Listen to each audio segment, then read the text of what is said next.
ನಾಲ್ಕನೇ ಬಾರಿಗೆ ticket cancel ಮಾಡಿದ ಪ್ರಜ್ವಲ್. ಜರ್ಮನಿಯ ಮ್ಯೂನಿಚ್ನಿಂದ ಬುಕ್ ಮಾಡಿದ ಟಿಕೆಟ್ ರದ್ದು. ಎಲೆಕ್ಷನ್ ರಿಸಲ್ಟ್ ಬಳಿಕವೇ ವಾಪಸ್ ಸಾಧ್ಯತೆ. ಇವತ್ತು ರೇವಣ್ಣ ದೇಗುಲ ಭೇಟಿ ಇಲ್ಲ. ಹಾಸನ ಚಿಕ್ಕಮಗಳೂರು ಪ್ರವಾಸ ದಿಢೀರ್ ಕ್ಯಾನ್ಸಲ್. ಬೆಂಗಳೂರಿನಲ್ಲೇ ಉಳಿದು ಕಾನೂನು ತಜ್ಞರ ಜೊತೆ ಚರ್ಚೆ. ಬಿಟ್ಕಾಯಿನ್ ಕೇಸ್ 3.5 ಗಂಟೆ ಐಜಿಪಿ ಸಂದೀಪ್ ಪಾಟೀಲ್ ವಿಚಾರಣೆ. ಕೆಲ ಸಾಕ್ಷ್ಯ ಮುಂದಿಟ್ಟುಕೊಂಡು ಪ್ರಶ್ನೆ ಮಾಡಿದ ಎಸ್ಐಟಿ.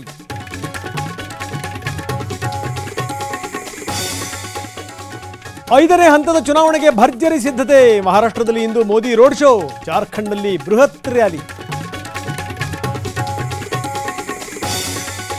ಯುಪಿ ಒಡಿಶಾದಲ್ಲಿ ಇಂದು ರಾಹುಲ್ ಪ್ರಚಾರ. ಲಖನೌದಲ್ಲಿ ಖರ್ಗೆ ಸುದ್ದಿಗೋಷ್ಠಿ. ರಾಯ್ ಬರೇಲಿನಲ್ಲಿ ಸಾರ್ವಜನಿಕ ಸಭೆ. ಮೈನಿಂಗ್ ವೇಳೆ ಕುಸಿತು ಲಿಫ್ಟ್. ಅಧಿಕಾರಿಗಳು ಸೇರಿದಂತೆ 14 ಜನರ ಪರದಾಟ. ರಾಜಸ್ಥಾನದ ಕೋಲಿಹಾನ್ ಗಣಿಯಲ್ಲಿ ಅವಘಡ.